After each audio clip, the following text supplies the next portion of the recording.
오늘 우리 함께 은혜 나눌 말씀은 구약성경 다니엘서 6장 19절로 23절까지 말씀입니다. 구약성경 1243면에 있는 다니엘서 6장 19절로 23절 말씀을 제가 봉독해 드리겠습니다. 이튿날에 왕이 새벽에 일어나 급히 사자굴로 가서 다니엘이 든 굴에 가까이 이르러서 슬피 소리질러 다니엘에게 묻되, 살아계시는 하나님의 종 다니엘아, 내가 항상 섬기는 내 하나님이 사자들에게서 능히 너를 구원하셨느냐 하니라. 다니엘이 왕에게 아뢰되, 왕이여 원하건대 왕은 만수무강하옵소서. 나의 하나님이 이미 그의 천사를 보내어 사자들의 입을 봉하셨으므로 사자들이 나를 상해하지 못하였사오니 이는 나의 무죄함이 그들 앞에 명백함이오며 또 왕이여 나는 왕에게도 해를 끼치지 아니하였나이다 하니라. 왕이 심히 기뻐서 명하여 다니엘을 굴에서 올리라 하매 그들이 다니엘을 굴에서 올린즉 그의 몸이 조금도 상하지 아니하였으니 이는 그가 자기의 하나님을 믿음이었더라. 아멘. 오늘 예배 가운데 하나님 임재하심과 우리를 위로하시고 회복케 하시는 축복이 있게 해달라고 주님 이름 부르시고 합심으로 기도하겠습니다. 주여 주여 주여. 할렐루야. 은혜와 사랑의 하나님, 큰 축복과 인도하심에 감사드립니다.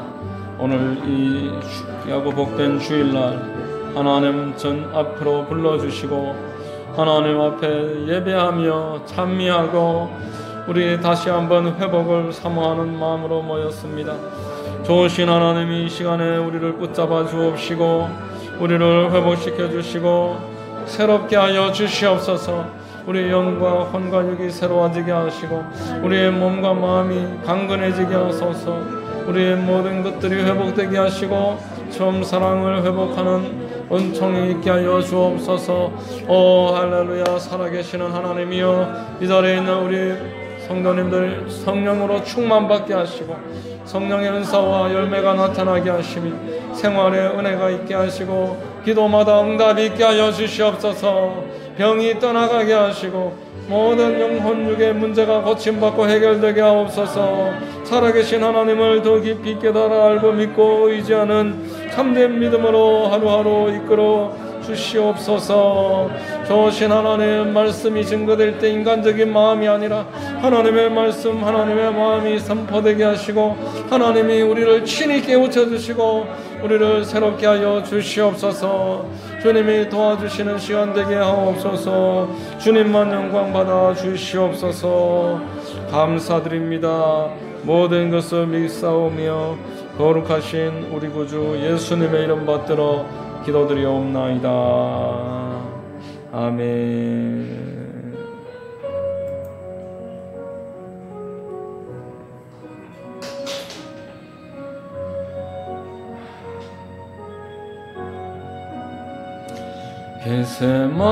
겟세마네 동산에서 기도하실 때 주님의 땀방울은 피로 변했네.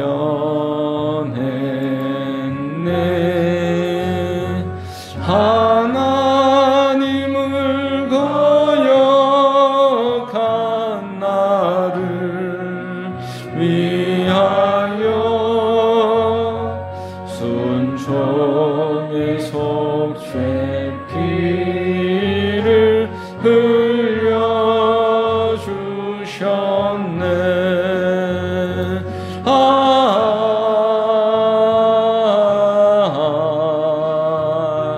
주의 사랑 깊고 크셔라. 내 영혼 내 파도처럼 메아리쳐온다.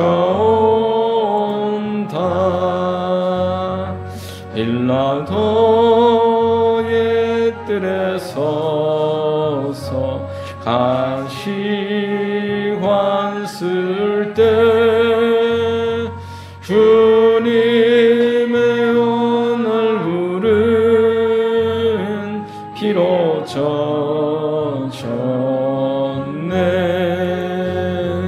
온 인류의 저주를 속하시려고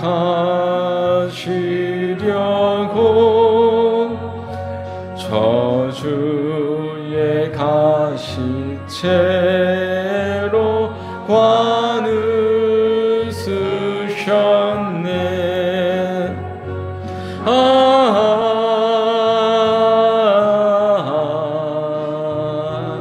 주의 사랑 깊고 크셔라. 내 영혼의 파도처럼 메아리 쳐온다. 빌라도의 군인들이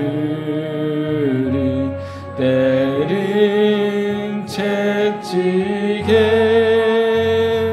찢어져 피로 물든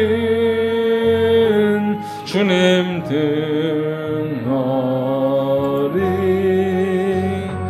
온 인류의 저주령을 속하셨으니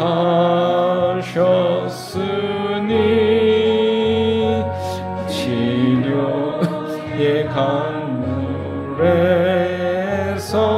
넘쳐 흐르네.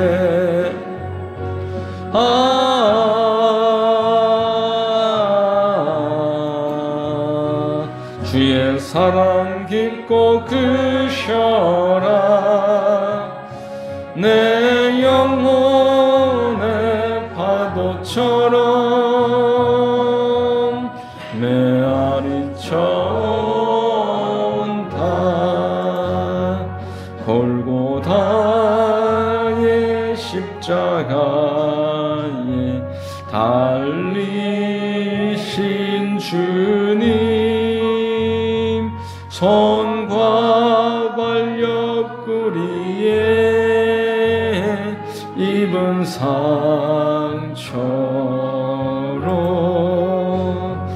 온몸에 물과 피를 다 흘리셔서 멸망의 죽음에서 날 건지셨네.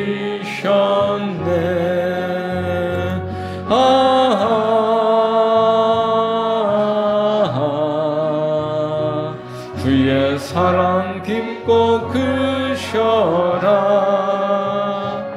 내 영혼의 파도처럼 메아리 쳐온다.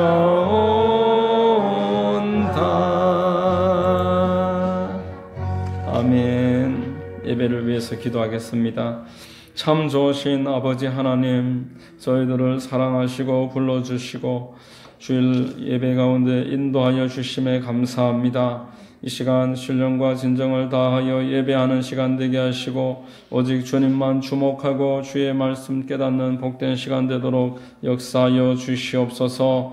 우리의 모든 연약함과 허물은 십자가의 보혈로 덮으시고 씻어주시고 주님 앞에 흰 눈과 같이 양털처럼 정결하게 되고 깨끗한 모습으로 나아가는 시간 되게 하옵소서. 좋으신 하나님 말씀이 증거될 때 좌우의 날선 금과 같은 말씀이 우리의 심령을 찔러 쪼개게 하시고 우리의 모든 마음이 주님 앞에 드러나게 하시는 역사가 있게 하여 주옵소서. 나라와 민족을 위하여 기도합니다. 세우신 대통령에게 은혜를 더하시고 모든 위정자들을 축복하시고 나라의 불미스러운 일들과 동성애와 하나님을 대적하는 문화들이 더 이상 발붙이지 못하도록 막아주시옵소서. 북녘 땅의 동포들을 불쌍히 여기시고 속히 복음 안에서 통일을 이루게 하여 주시고 땅끝까지 복음 전하는 사명을 감당하는 나라가 되도록 역사하여 주옵소서. 이 땅의 교회들이 빛과 소금의 역할을 감당하게 하시고 주님의 말씀을 늘 증거하고 복음대로 복음을 실천하고 복음을 전하고 늘 기도에 힘쓰는 교회들 될 수 있도록 주님이 도와주시옵소서. 우리 하만 순복음교회를 축복하시고 이곳에 세우셨사오니 주님 이 하만 땅을 위하여 선을 행하고 기도하고 복음 전하고 하나님의 영광을 높이는 교회 될 수 있도록 역사하여 주옵소서. 우리 모두에게 놀라운 은혜를 더하여 주시옵시고 마지막 때의 귀한 사명 감당하기에 부족하지 않도록 역사하여 주옵소서. 병이 떠나가게 하시고 모든 연약한 것들을 고쳐주시고 심령의 첫사랑을 회복시켜 주시며 하나님을 향한 마음이 불일 듯 다시 일어나게 하옵소서. 주님만 홀로 영광 받으시기를 원하오며 모든 것을 믿사옵고 거룩하신 우리 구주 예수님의 이름으로 감사하고 기도드리옵나이다. 아멘.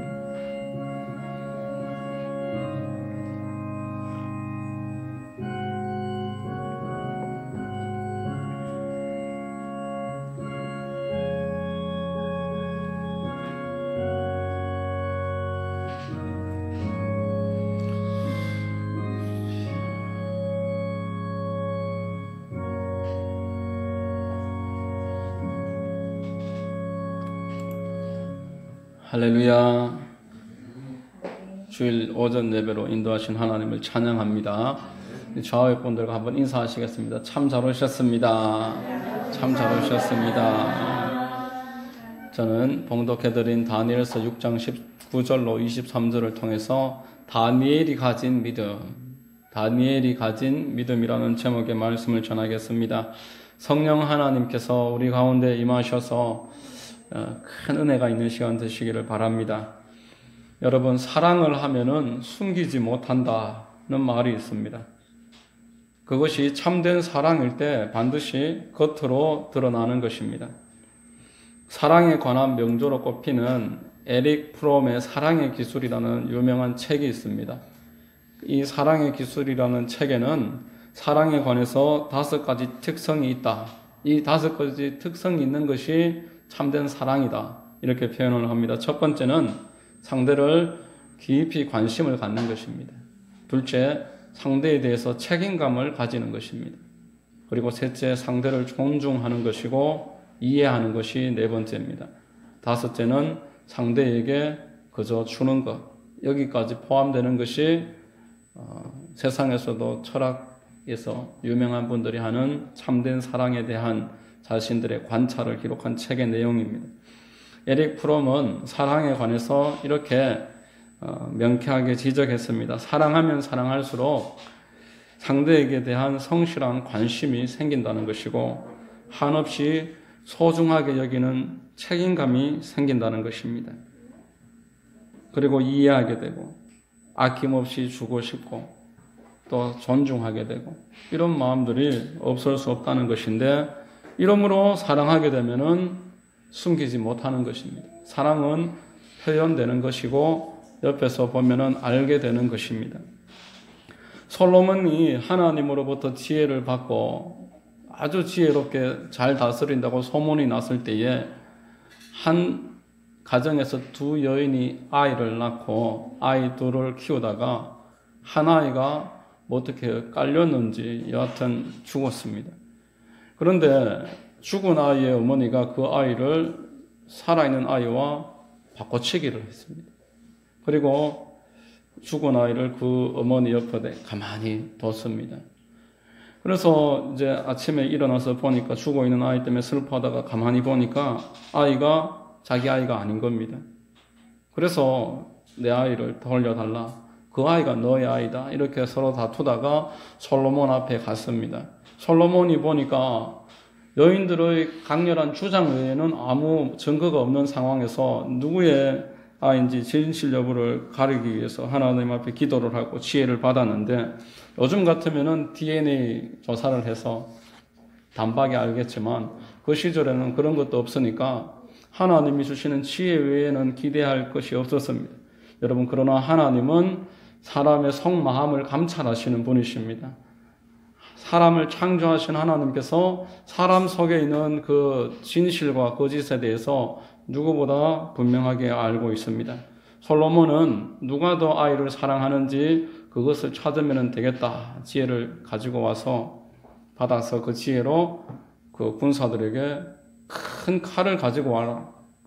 큰 칼을 가지고 와서 아이를 절반으로 나눠서 각각 나누어 줘라. 그랬더니만 친모의 마음에 아주 뜨끔함에 그 아이를 귀하게 여기는 그 마음이 생기면서 내가 무조건 양보할 테니까 아이를 제발 살려주십시오. 그런데 거짓말했던 아이의 어머니는 네 아이도 되게 하지 말고 내 아이도 되게 하지 말자. 그러면서 아이를 나눠달라. 오히려 큰 소리를 쳤습니다. 여러분 누구 아이겠습니까? 솔로몬이 바로 그 친모에게 그 아이를 돌려주었습니다. 사랑하는 마음이 있는지 없는지 그것이 바로 시금석이 되는 것입니다. 신앙도 이와 똑같습니다. 참된 신앙인지 거짓된 신앙인지 그 기준이 있는 것입니다. 옛날이랄 것도 없고 제가 초등학교 다닐 쯤에는 수돗물을 우리가 마셨습니다. 저는 학교 다녀오면은 그 큰 유리잔에다가 여름에 수돗물을 받아서 냉동실에 넣어놓고 살얼음이 얼면은 꺼내서 마시고 하루에 여름 되면은 보통 석 잔, 넉 잔을 그렇게 수돗물을 마셨습니다. 저보다 더 앞 세대에서는 개천물을 길러다가 먹고 그 물에다가 빨래도 하고 뭐 그렇게 했다고 합니다. 동화책에 보니까 우물에 물을 길어 한 달에 한 번, 뭐 몇 달에 한 번 우물물 청소를 하는데 건지다 보니까 고양이도 올라오고 뭐 그랬다는 동화책도 봤습니다. 그런데 요즘은 우리가 물을 대부분 사 먹습니다. 웬만한 가정에도 그리고 공공기관이나 식당에 가보면은 다 정수기가 다 있습니다. 믿지 못하기 때문에 돈 주고 물을 사 먹는 시대가 된 것입니다. 오래전인데 팝의 황제였던 마이클 잭슨이라는 사람이 산소통을 가지고 다니면서 필요할 때마다 산소를 마셨습니다. 팝의 황제였지만 결백증이 너무나 심하고 정서적으로 불안전했기 때문에 이 공기를 믿지 못해서 공기를 가지고 다니면서 산소를 그렇게 마시는 것으로 해 토픽에 그렇게 실린 적이 있었습니다. 대중적인 인기를 가지고 있었지만 대단히 불행한 삶을 살았던 마이클 잭슨입니다.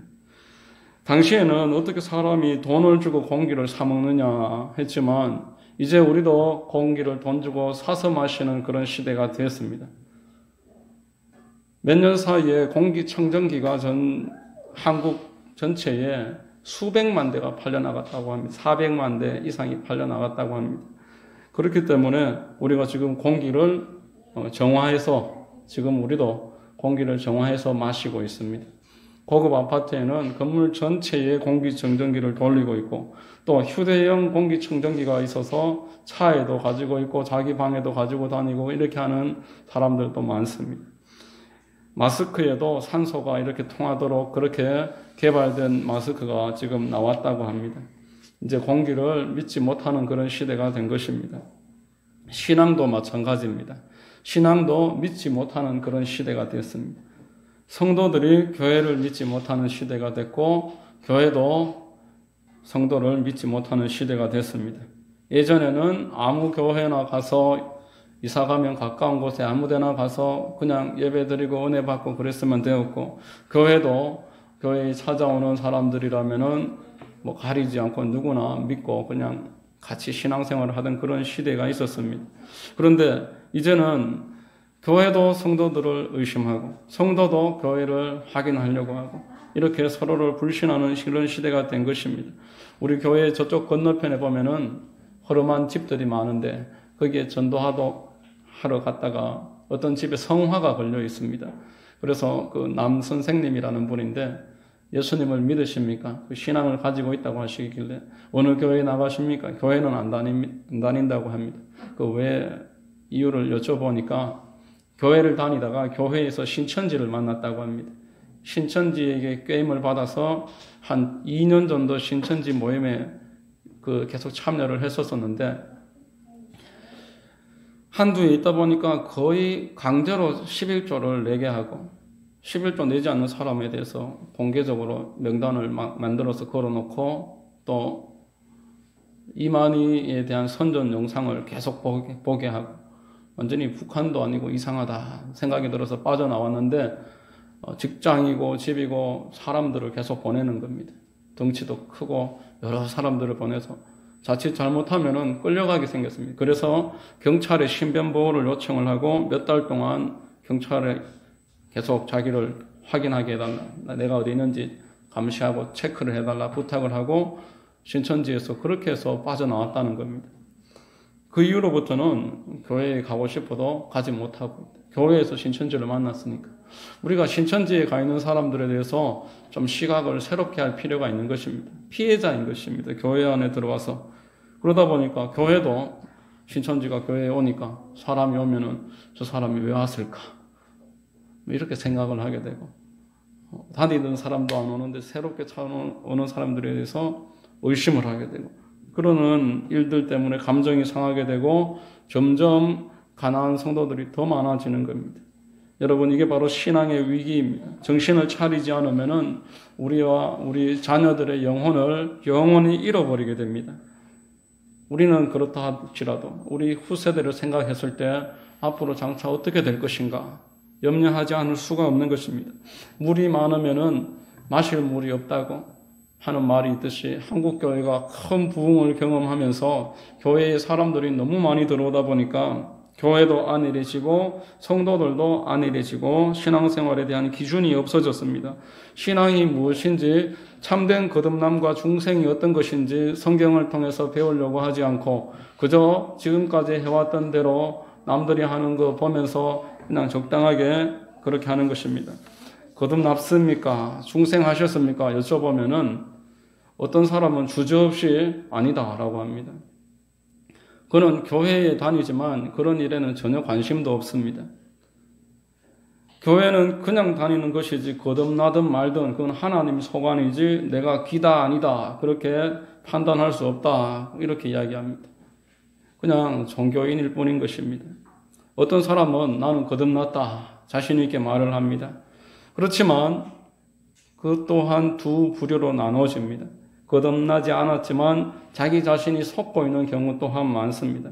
예수님을 영접하라고 했지 영접기도 했느냐 그렇게 묻지 않으십니다. 영접하는 것은 모시고 함께 살아가는 것입니다. 이게 다 기준이 잘못되어 있기 때문에 이런 문제들이 생기는 것입니다. 여러분 성령이 임하시면은 자기 자신을 제일 먼저 알게 하십니다. 자기의 죄에 대해서 견딜 수 없게 되는 것입니다. 죄가 들어왔기 때문에 성령과 함께 이 안에서 갈등 가운데서 여기에서 이 죄를 어떻게 하면 처리할지 고민에 빠지게 됩니다. 진노하시는 하나님 앞에 이 모습 이대로 섰을 때 아무도 나를 해결해 줄 수 없고 내가 그 앞에서 견딜 수 없음을 깨닫습니다.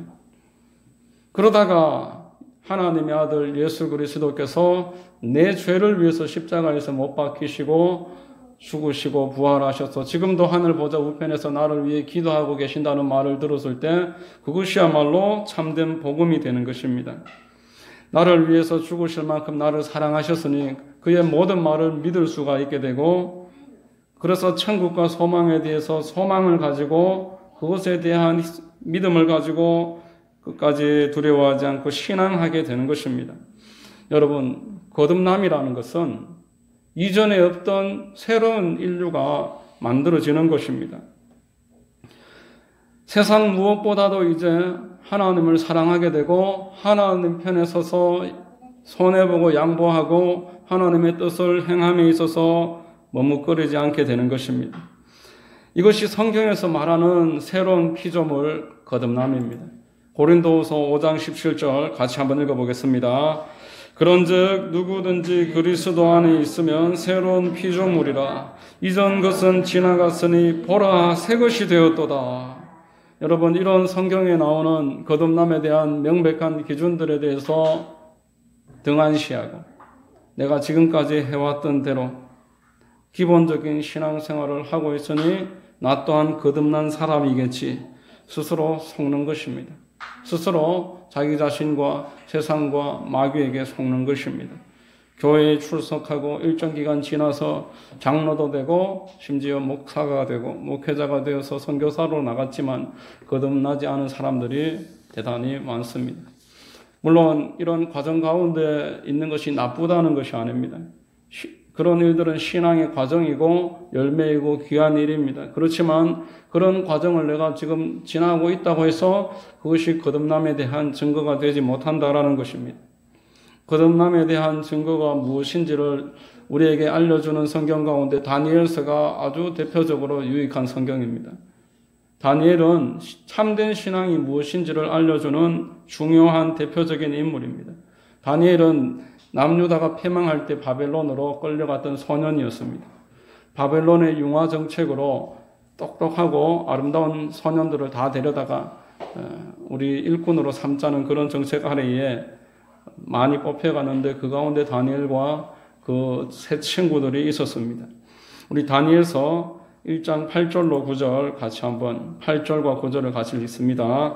다니엘은 뜻을 정하여 왕의 음식과 그가 마시는 포도주로 자기를 더럽히지 아니하리라 하고 자기를 더럽히지 아니하도록 환관장에게 구하니 하나님이 다니엘로 하여금 환관장에게 은혜와 긍휼을 얻게 하신지라. 신앙이 무엇인지 다니엘을 통해서 보여주는 것입니다.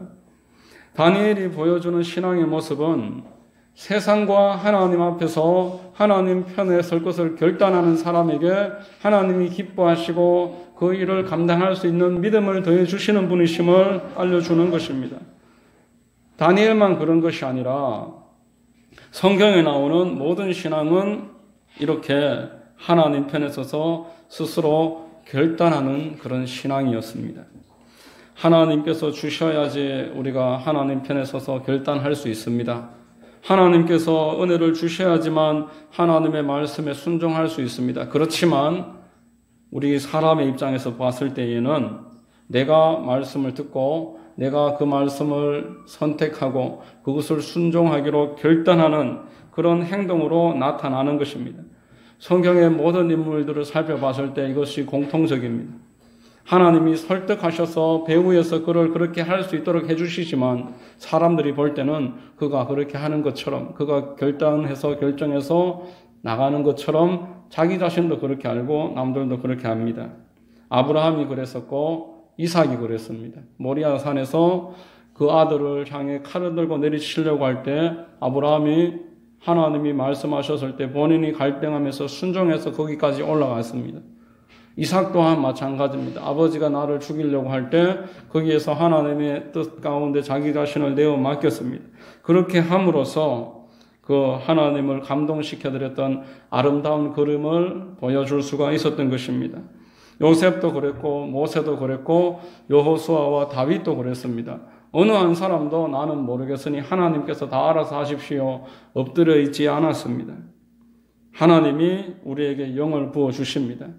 영을 부어주셔서 하나님의 편에 서서 하나님의 뜻대로 살도록 이끌어 주십니다. 그렇지만 첫 번째 주는 그 첫 번째 영, 마중물과 같은 그 영을 주신 이후에는 우리가 그 영을 계속 구하고 펌프에 마중물을 부어서 계속 펌프질을 해서 물을 끄집어 올리듯이 하나님이 주신 마중물과 같은 첫 번째 주시는 영으로 영을 계속 구하면서 그렇게 신앙의 진보를 이뤄 나가야 되는 것입니다. 여러분 스스로 결단하는 것이 신앙에 있어서 아주 중요함을 우리가 알아야 됩니다. 학개서 2장 4절 말씀 같이 한번 읽겠습니다. 시작. 그러나 야훼가 이르노라 스룹바벨아 스스로 굳세게 할지어다. 여호사닥의 아들 대제사장 여호수아야 스스로 굳세게 할지어다. 야훼의 말이니라. 이 땅 모든 백성아 스스로 굳세게 하여 일할지어다. 내가 너희와 함께 하노라. 만군의 야훼의 말이니라. 스스로 굳세게 하라 말이 이 4절에 3차례, 4차례 나오고 있습니다. 다니엘은 소년 시절에 하나님을 향해서 바른 결단을 훈련했습니다. 왕 앞에 우상을 섬겼던 그 제물과 포도주로 자신을 더럽히지 않겠다고 결단을 했습니다. 왕이 세운 금신상 앞에 절하지 않겠다고 친구들과 함께 결단을 했습니다. 하나님 맡겨주신 모든 일들에 대해서 책임감을 가지고 나아갈 것을 결단했습니다. 오늘 다니엘서 6장 19절로 23절 본문에 나오는 이 배경은 이제 다니엘이 바벨론으로 끌려와서 70년이 지난 그 때입니다. 이제 노년의 다니엘입니다. 느부갓네살 왕은 이미 죽었습니다. 그 아들 벨사살 왕도 죽었습니다. 바벨론이 멸망을 했고 이제 바사국이 세워지고 다리오 왕이 지금 다스리고 있는 그런 상황입니다. 다니엘과 지금 대화하고 있는 왕은 이제 다리오 왕입니다. 이제 다니엘은 대략 80대 중반 이상이 되는 노년입니다. 다니엘은 계속 왕들이 바뀌면서 바뀔 때마다 신앙에 대한 도전을 받았습니다. 그 앞에서 절을 해야 했고 풀무불에 던져져야 했습니다. 오늘 본문에는 기도한다고 사자굴에 던져지는 그런 위험을 겪고 있습니다. 여러분, 나라가 바뀌어도 사람은 그대로 남지 않습니까? 우리가 고려시대가 조선으로 바뀌었다고 해서 사람이 바뀐 것이 아니라 사람은 그대로 있었습니다. 바벨론 사람들도 그대로 바사국을 섬기고 있었고 또 다니엘도 총리를 하고 옆에 사람들도 다니엘을 바라보면서 같이 총리를 하는 사람이 세 사람이었고 120명의 그런 관원들이 주변에 같이 있었습니다. 당연히 사람들은 이 다니엘에 대해서 시샘하는 눈을 가지고 있었고 어떻게 하면 저 다니엘을 넘어뜨릴 수가 있을까? 그 계략을 꾸밉니다. 여러분, 얼마나 참 부러운 모습인지 알 수 없습니다. 저 다니엘을 넘어뜨리려면은 저가 가지고 있는 신앙 외에는 흠을 찾을 수가 없다. 저가 가지고 있는 신앙을 이용해서 함정을 만드는 것 외에 저 다니엘을 넘어뜨리지 못할 것이다. 자기들이 그렇게 말을 하고는 이제 저 신앙을 우리가 한번 이용해보자. 저는 어떤 일이 있어도 하나님 앞에 기도하는 사람이기 때문에 다리오 왕에게 한 달 동안 기도하지 않는 법을 만들라고 우리가 꾀자. 다리오 왕은 교만한 사람이니까 자기 외에 다른 신에게 기도하지 말라는 그 조서를 만들자 하면 기뻐할 것이다. 그래서 왕이 조서를 만들고 거기다가 도장을 찍었고 이제 사자굴로 다니엘이 던져지게 된 것입니다. 여러분, 신앙은 이렇게 드러나는 것입니다. 내가 선택하기 때문에 드러나는 것이고 나의 선택으로 말미암아서 다른 사람에게 영향을 끼치는 것입니다. 다리오 왕은 이제 하나님이 다리오 왕도 변화시키려고 이제 역사를 시작하시는 것인지 다니엘에 대해서 이미 알고 있었습니다. 이 다니엘에 대해서 그 신앙이 얼마나 깨끗하고 그 마음이 순수한지 너무 잘 알고 있었습니다. 지금 다니엘이 올무에 걸렸고 시기심으로 이런 일이 생겼다라는 것도 알고 있었습니다. 그렇지만 그 나라 법 때문에 내가 도장을 찍었기 때문에 어쩔 수 없음 또한 알고 밤잠을 이루지 못했다라는 겁니다.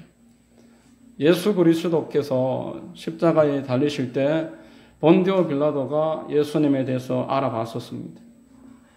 그렇지만 자기 지위와 주변에 영향력 있는 사람들 눈치 보느라 예수님을 십자가에 내어줄 수밖에 없었습니다.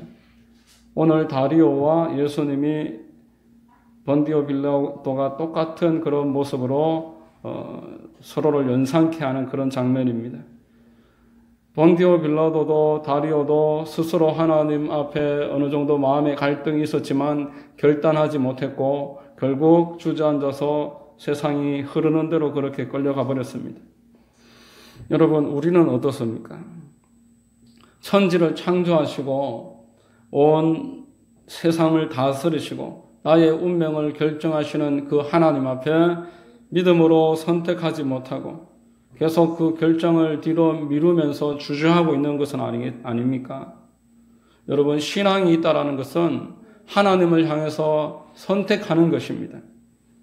말씀과 내 뜻이 서로 상충될 때 말씀을 택하는 것이 신앙입니다. 하나님이 다 이루시지만 내 편에서는 내가 선택하는 것입니다. 내가 선택할 때 내 주변의 모든 사람들이 나의 선택을 보면서 영향을 받습니다.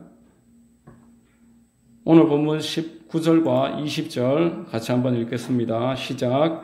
이튿날 왕이 새벽에 일어나 급히 사자굴로 가서 다니엘이 든 굴에 가까이 이르러서 슬피 소리질러 다니엘에게 묻되 살아계시는 하나님의 종 다니엘아, 내가 항상 섬기는 내 하나님이 사자들에게서 능히 너를 구원하셨느냐, 이렇게 말하고 있습니다. 첫 번째, 네가 항상 섬기는 네 하나님. 이제 네가 하나님 섬긴다는 것은 모두 다 안다는 것입니다. 여러분, 다니엘이 우상 앞에 드렸던 음식을 그냥 먹었더라면은 그 음식을 안 먹었을 때 더 혈색이 좋아지게 하시는 하나님을 경험하지 못했을 것입니다. 다니엘이 친구들이 금신상 앞에 절을 했더라면은 그 신상 앞에 절하지 않아서 불 가운데로 던져진 다음 예수 그리스도께서 그를 품고 털끝 하나 다치게 하는 그 역사를 경험하지 못했을 것입니다. 다니엘이 한 달 동안 누구 앞에도 기도하지 말라는 오늘 조서를 받고 기도하지 않았더라면은 사자굴에 던져졌을 때 사자 입이 봉해져서 자기의 털끝 하나 만지지 못하게 되는 일을 경험하지 못했을 것입니다. 선택은 이런 하나님의 역사를 이끌어주는 통로인 것입니다. 다니엘서 6장 10절을 같이 한번 읽겠습니다. 다니엘이 이 조서에 왕의 도장이 찍힌 것을 알고도 자기 집에 돌아가서 윗방에 올라가 예루살렘으로 향한 창문을 열고 전에 하던 대로 하루 3번씩 무릎을 꿇고 기도하며 그의 하나님께 대하여 감사하였더라. 여러분, 하나님에 대해서 내가 결단할 때 하나님을 경험하게 됩니다. 내가 결단을 미루면은 하나님에 대한 경험이 그만큼 뒤로 미뤄지는 것입니다. 아브라함이 본토 친척 아비 집을 떠났기 때문에 믿음의 조상이 될 수가 있었습니다. 다니엘이 어릴 적부터 하나님을 선택하는 경험을 계속 해왔기 때문에 지금 노년이 되어서도 하나님을 선택할 수가 있었던 것입니다. 슬피 울며 외치는 다리오에게 다니엘이 대답을 합니다. 21절로 22절까지 같이 한번 읽겠습니다. 다니엘이 왕에게 아뢰되 왕이여 원하건대 왕은 만수무강하옵소서. 나의 하나님이 이미 그의 천사를 보내어 사자들의 입을 봉하셨으므로 사자들이 나를 상해하지 못하였사오니 이는 나의 무죄함이 그 앞에 명백함이오며 또 왕이여 나는 왕에게도 해를 끼치지 아니하였나이다 하니라. 아멘. 여러분, 하나님은 언제든지 여러분들을 도와주실 수 있으신 분입니다. 다만 우리가 내 신앙을 증명하는 그 상황을 맞닥뜨리고 피하지 않을 것인지 그 상황을 피하고 타협함으로 신앙을 증명할 기회를 잃어버리든지 그 둘 가운데 끼어 있는 것입니다. 하나님은 우리의 신앙이 증명되는 상황까지 우리를 데리고 가기를 즐겨하십니다. 아브라함이 사흘 길을 걸어서 모리아 산에 갔었는데 첫날에 아이고 네 마음을 알았다 이렇게 하시지 않고 3일 후에 모리아 산에 올라가서 번제단을 만들고 칼로 내리치려고 할 때까지 기다리셨다가 마지막에 그 확인한 후에 멈추셨습니다. 다윗과 골리앗 앞에서 전쟁을 치를 때에 다윗이 물맷돌을 들고 그 앞에 달려나갈 때까지 믿음의 결단을 해야 하는 상황을 계속 하나님이 확인을 하셨습니다. 베드로가 사람으로서는 바다 위를 그렇게 처음으로 걸을 수 있었던 것은 예수님을 바라보고 몇 발자국이라도 믿음으로 걸었기 때문입니다. 여러분, 오늘 본문에 나오는 다니엘과 우리의 차이는 믿음의 차이입니다.